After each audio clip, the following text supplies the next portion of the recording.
Ağa işitsənmi? Girək bir dənə əlləliyə götürək. Yox. Vay. Məhəbbət. Nə var ya? Vay. Bu nə də zamkani versən məhəbbət. Zamankan nə də ağzın danışın fikir ver. Məhəbbət görmüsən. Agent 007-dir, zankitdir adımı da çəkmə. Vay, nə agent 007 sən belə ambarmışsın oxşursan. Ona söz də maciysən.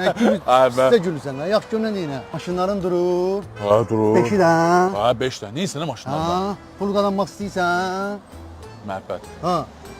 Necə sən fırlağa oxşursan, gözüm su içmir, yenə plan qurmusan. Nə planca ki, hamıya yox da balaca deyək, gəl alımla, gəl. Ha, nədir, hara gedir məhəbbət? Gəl Uber flaya.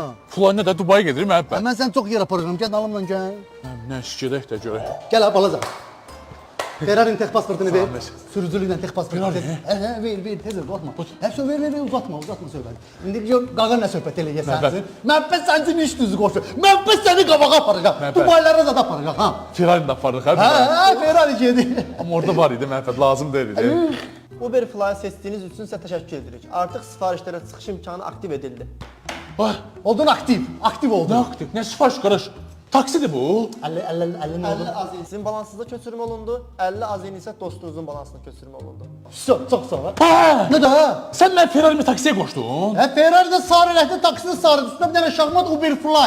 Kef elədi ha qaqa. Sən başın xarab deyil məhəbbət. Mən sən məcbur elədin. Durduğu yerdə 50 mat qazandın da. Necə ki, hə? Qoy gör, kliyek gör, ha. Sən başın xarab, düş görməyəcək o. Nə var, nə?